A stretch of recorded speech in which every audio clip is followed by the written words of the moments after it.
In the 11th century, Muslim Al-Andalus was on the brink of being erased from history.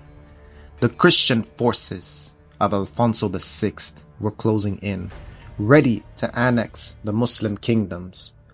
But just when all seemed lost, an unexpected savior emerged, a fierce army of desert tribes storming out of the scorching Sahara.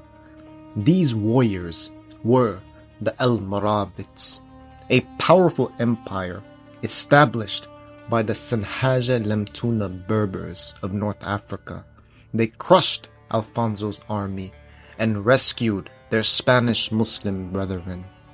The Almoravids Empire was a vast empire, stretching from Al-Andalus in the north all the way down to Senegal in the south. But as quickly as they rose, the Almoravids would disappear just as fast. Meanwhile, outside the bustling Almoravid capital of Marrakesh, deep in the high Atlas Mountains, live the Masmuda Berbers. Among them would rise a mysterious figure, young, deeply pious, and a seeker of knowledge. This was Muhammad ibn Tumart, a young man who spent his youth in the mosque reading the Quran. But Ibn Tumart was not content with simple studying.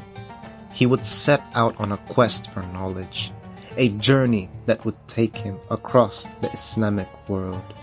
After studying in Cordoba, Alexandria, and performing the Hajj pilgrimage, Ibn Tumart arrived in Baghdad. Here, he immersed himself in the diversity of Islamic thought, studying under philosophers, Mu'tazilites, Shias, and various Sufis and Asharis. Some even say that he studied under the famous Al-Ghazali. After a decade in the Islamic East, Ibn Tumart returned to the Maghreb, no longer just as a student, but a reformer with a mission to purify what he saw as a misguided region.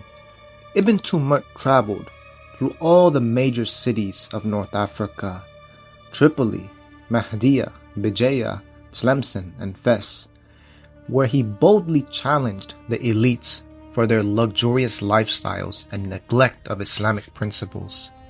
He spoke out against the drinking and selling of wine. He criticized the mixing of men and women, and called for a strict separation of the sexes. It's even said that he would break musical instruments and declare takfir on those who refused to follow his views. Ibn Tumart believed that Islamic laws were neglected, and he sought to cleanse society from top to bottom. Theologically, Ibn Tumart was a staunch advocate of strict monotheism and tawheed. He believed that attributing human characteristics to Allah was polytheism and directly opposed the oneness of Allah.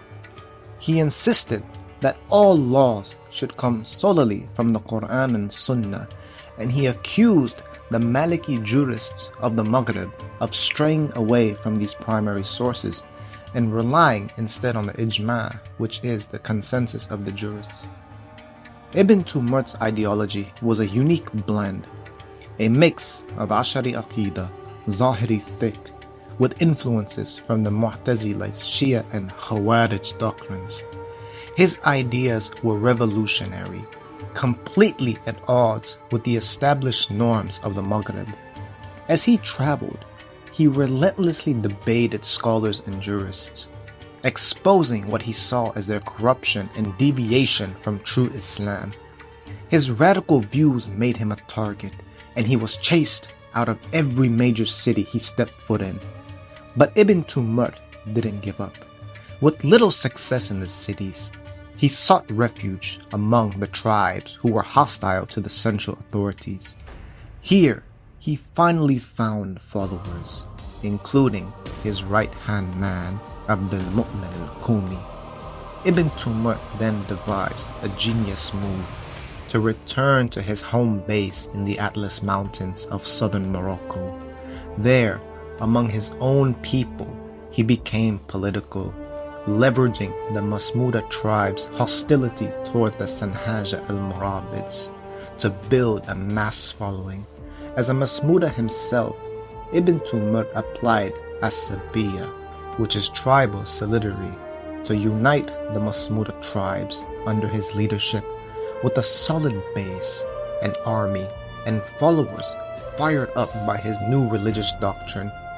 Ibn Tumart proclaimed himself as the Mahdi al-Muntadhar.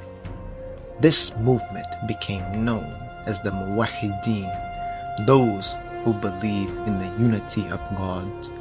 From their base in Tinmal, deep in the Atlas Mountains, Ibn Tumart and his followers began launching raids on the Almoravids.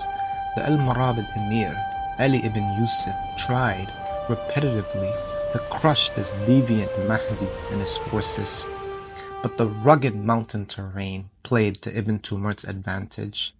The Almoravids struggled to defeat him in these harsh conditions. However, Ibn Tumart's time was short. He died in 1128, leaving the movement in the hands of his trusted right-hand man, the Zanata Berber, Abd al-Mu'min al-Kumi. Abd al-Mu'min took over the movement and declared himself as the Khalif, the first non-Arab to hold this title. Al-Mu'min led the Almohads on a rapid expansion from the Atlas Mountains. They subdued cities, villages, and tribes in Morocco. Many Almoravid loyalists switched sides to join the winning team. By 1147, Al-Mu'min captured Marrakesh and erased the Almoravids from history.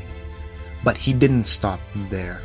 With Al-Andalus once again divided into Taifa kingdoms, Al-Mu'min quickly annexed the territory to the Almohads. He then expanded east, crushing the Hamadids in the central Maghreb. He then conquered Ifriqiya and expelled the Normans from the coast, and then he annexed Tripoli. Upon his death, Abdul Mu'min had established a vast empire, stretching from Libya in the east to southern Morocco and Andalus in the north. He had united all the Berbers into a single empire, fulfilling the dreams of Ibn Tumart. However, the Almohads do not enjoy the same positive reputation as their Almoravid predecessors. Their jihad against fellow Muslims caused immense bloodshed, and their foundation was based on a false Mahdi. Despite Abdul Mu'min's piety and love for the faith, he was known for his violent nature and his readiness to shed blood. Nevertheless, this chapter in history is fascinating on how Ibn Tumart's movement led to the creation of a vast empire that he would not ever live to see. What do you guys think about the story and the rise of the Almohads? How does their rise compare to the Almoravids? Feel free to leave your comments in the section below, and see you in our next adventure.